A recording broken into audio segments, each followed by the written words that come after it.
कौन कहता है आसमान में सुराख नहीं हो सकता, एक पत्थर तो तबीयत से उछालो यारो। स्वागत है साथियों आपका अपने YouTube चैनल स्टडी विथ उदय में। दोस्तों, किसी भी व्यक्ति विशेष के जीवन का परिचय प्रस्तुत करने का विशेष कारण होता है, वह होता है दोस्तों सीख। प्रस्तुत वीडियो में हम एक ऐसे ही व्यक्ति का जीवन परिचय अध्ययन करेंगे जिनसे हमारे जीवन में उत्साह और प्रेरणा भर सके। निराशा और हताशा के क्षणों में ऐसे तथ्यों का ज्ञान जीवन में सकारात्मक ऊर्जा का संचार करता है।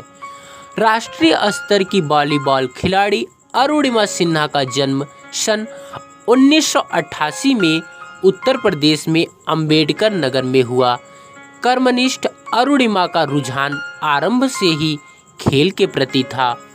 मध्यम स्तरीय परिवार की अरुणिमा का बचपन अंबेडकर नगर में ही व्यतीत हुआ। आगे बढ़ने की चाह अरुणिमा के हृदय में हमेशा ही रहती थी, जिसके लिए वह निरंतर प्रयासरत रहती थी। लेकिन दिल को दहला देने वाली एक घटना ने उनके जीवन का रुख ही बदल दिया। 11 अप्रैल सन 2011 को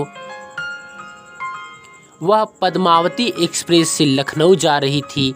बीच में कुछ लुटेरों ने उनसे सोने की चेन छीनने का प्रयास किया। उनसे सोने के चेन छीनने का प्रयास करते हैं, जिसमें कि वो कामयाब नहीं हो पाते हैं और कामयाब न होने के कारण वह अरुणिमा को ट्रेन से नीचे फेंक देते हैं और पास के ही ट्रैक पर आ रही दूसरी ट्रेन ने उनके बाएं पैर को कुचल दिया, जिससे उनका पूरा शरीर खून से लथपथ हो गया। वे अपना बायां पैर खो चुकी थी और दाहिने पैर में छड़ी डाली गई थी। दिल्ली के all India institute of medical sciences AIIMS में 4 महीने तक उनका इलाज चला। इस हालात से गुजरते हुए अरुणिमा न जाने कितनी बार दुख के सागर में डूबती और निकलती। दुख में भी वह खुश रहना तथा जीवन को गति देने की कुंजी थी, इसलिए इतनी विषम परिस्थिति में भी उन्होंने हार नहीं मानी। जो अरुणिमा लोगों की नज़रों में असहाय बन चुकी थी, वो किसी भी कीमत पर खुद को असहाय नहीं देखना चाहती थी। क्रिकेटर युवराज सिंह से प्रेरित होकर उन्होंने यह निर्णय लिया कि कुछ ऐसा करना है जिससे वे आत्मविश्वास से भरकर सफल जीवन जी सके। जब उनकी कृत्रिम पैर लगाया जा चुका था, उनके सामने एक लक्ष्य था। वह लक्ष्य था दुनिया की सबसे ऊंची पर्वत चोटी माउंट एवरेस्ट को फतह करना। अब तक कोई दिव्यांग ऐसा नहीं कर पाया था। एम्स से छुट्टी मिलते ही वे भारत की एवरेस्ट पर चढ़ने वाली महिला पर्वतारोही बछेंद्री पाल से मिलने चली गई। अरुणिमा की हिम्मत को देखकर पाल भी उनको ट्रेनिंग देने से स्वयं को नहीं रोक सकी। पाल की निगरानी में अरुणिमा की ट्रेनिंग शुरू हो गई। बहुत मुसीबतें आईं, लेकिन उन्होंने हार नहीं मानी और ट्रेनिंग पूरी की। प्रशिक्षण पूरा करने के बाद उन्होंने 21 मई 2013 को एवरेस्ट फतह कर ली। जब वह एवरेस्ट पर पहुंची तो उनकी खुशी कुछ इस प्रकार की थी कि वे चिल्ला कर लोगों को बताना चाहती थी कि मैं आज एवरेस्ट पर हूं। उनके एवरेस्ट फतह के साथ बहुत सारे लोगों के सपने भी जुड़े हुए थे, जिन्होंने कठिन समय में उन्हें अपना खून दिया था। वे लोग जो उस समय उन्हें मनोबल दे रहे थे, वे भी उन्हें एवरेस्ट पर देखना चाहते थे, क्योंकि इस लक्ष्य को पूरा करने के लिए अरुणिमा ने वो हौसला दिखाया जो अच्छे से अच्छा व्यक्ति भी जल्दी नहीं सोचता। एवरेस्ट फतह करने के साथ ही वह विश्व की पहली दिव्यांग पर्वतारोही बनी। एवरेस्ट फतह करने के बाद भी वे रुकी नहीं।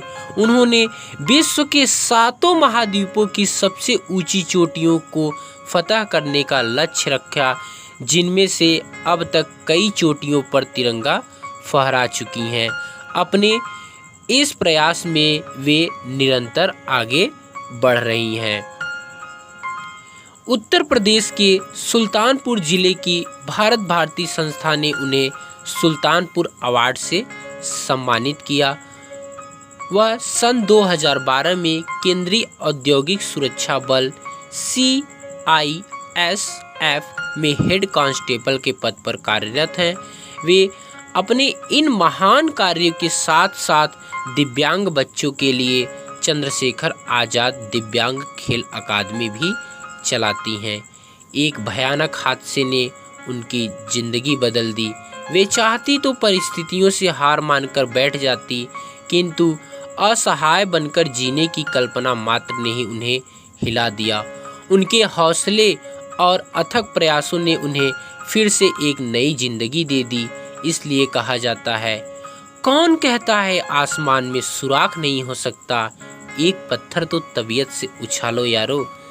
तो दोस्तों, इस वीडियो में हमने अरुणिमा सिन्हा के संघर्ष के बारे में अध्ययन किया। दोस्तों, अरुणिमा सिन्हा एक छोटे से गांव के रहने वाली उत्तर प्रदेश के अंबेडकर नगर की रहने वाली थी। और दोस्तों, इनका जन्म 1988 में होता है और यह खेल के क्षेत्र में बचपन से ही काफ़ी इंटरेस्टेड थी और हमेशा बढ़ चढ़कर हिस्सा लेती थी। लेकिन दोस्तों, एक बार होता है 11 अप्रैल सन 2011 को यह दिल्ली की ट्रेन से पद्मावती एक्सप्रेस से लखनऊ से दिल्ली जा रही थी और बीच में कुछ लुटेरे इन पर अटैक कर देते हैं। इनका सोने का चैन छीनने का प्रयास करते हैं, लेकिन वे असफल होने पर इन्हें क्या करते हैं, ट्रेन से नीचे फेंक देते हैं।